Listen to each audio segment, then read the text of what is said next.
Hey you guys, it's Dark Matter again. Today we've got a Phoenix Props Ultimate Hero for my good friend Adam and his son. It's installed with a Proffie 1.5 and there's a crystal chamber, all kinds of goodness. Luke is huge right now, because of the Mandalorian, and so it's a beautiful saber. Before we get to that, other things from the kit that we did not use: static pommel, didn't use that. Phoenix Props always includes a nice plaque, it's very nice. There's a couple of bags of stuff here, the little LEDs that they include for the triangles. We did not use those, we used NeoPixels Allen key, and it looks like a couple of extra screws for the little side bezel right here. We'll sleeve those in there.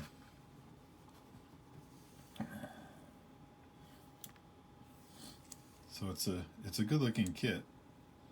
I see some of these are fairly oversized, but this one is not. Take out the blade plug because I don't have it secured.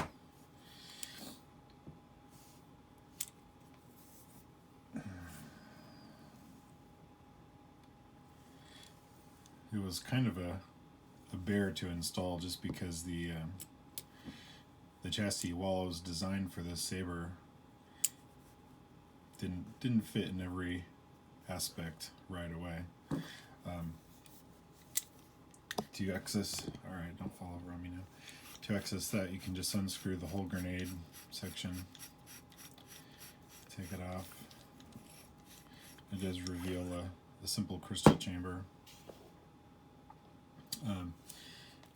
This is actually the leftover crystal from my Phoenix Prop Starkiller. So a nice reusing of Phoenix Prop parts there.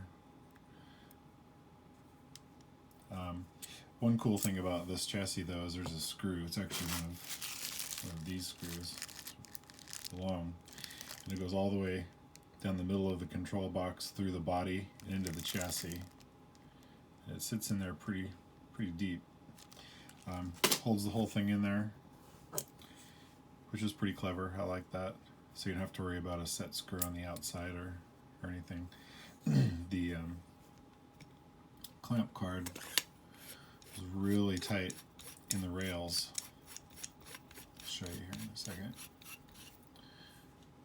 If you look at the back side of the clamp card, there's no gap there, but the main activation is in the front of the clamp. So the last two stripes right there, I just sanded down the card just a speck, and just a speck, just to give it a tiny bit of movement right there. You can't really see it, it's not noticeable, but it's enough to actuate that switch, which worked out really well.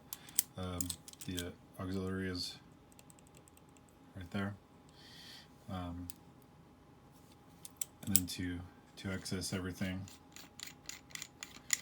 screw the pommel.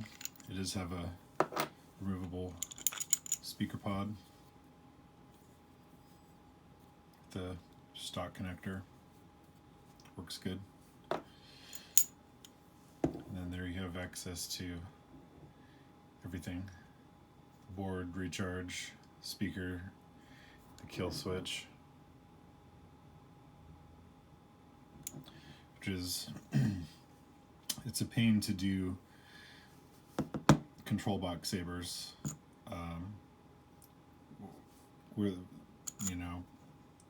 the way I do them anyway is I get the chassis and the pixels and everything finished, and I wire the wires for the switches backwards. Usually I'll solder the switches on and then run the wires back through, but when I do these, I solder the wires to the board and then run them back out the hole that's underneath here. Put the chassis in, run the wires out.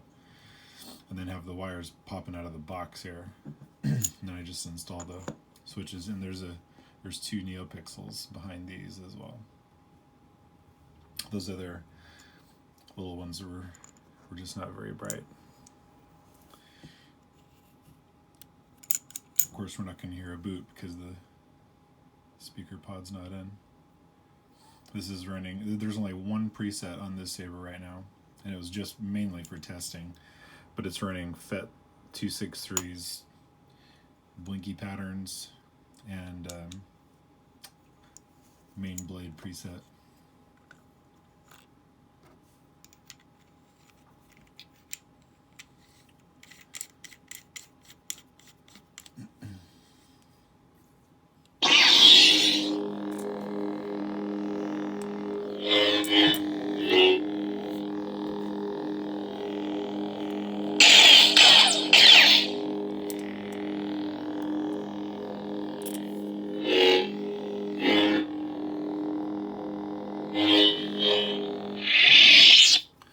Now you can see just how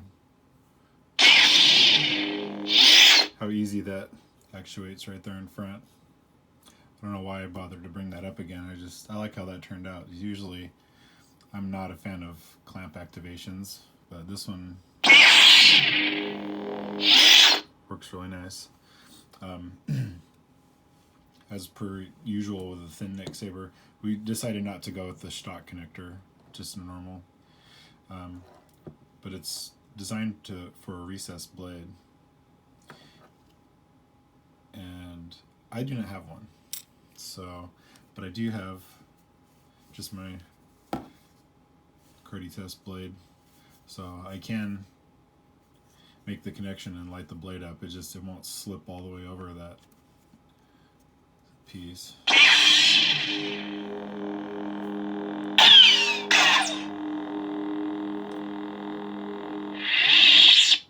Maybe time for a new test blade one day. But this was this was a good kit.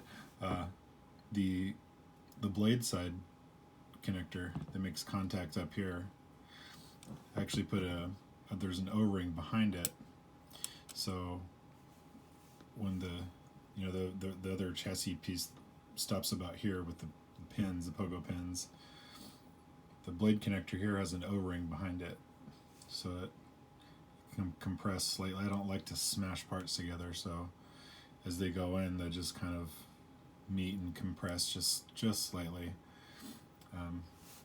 You don't want to force anything when it comes to electronics, but it turned out good, and I hope he's happy with it. Next up, I'll have to do the mom of all heroes install. When I finally get my hands on one, we can check a few of these side by side, because I have another hero, Anakin Starkiller hero, to install for a client as well. So we'll have a bunch of side by sides.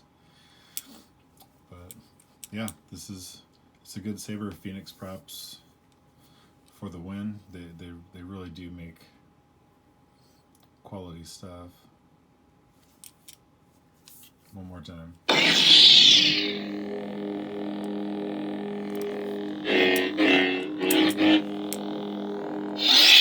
your Luke Skywalker goodness for you can recreate your own hallway scene. And Adam, hope you guys enjoy. Thanks for watching.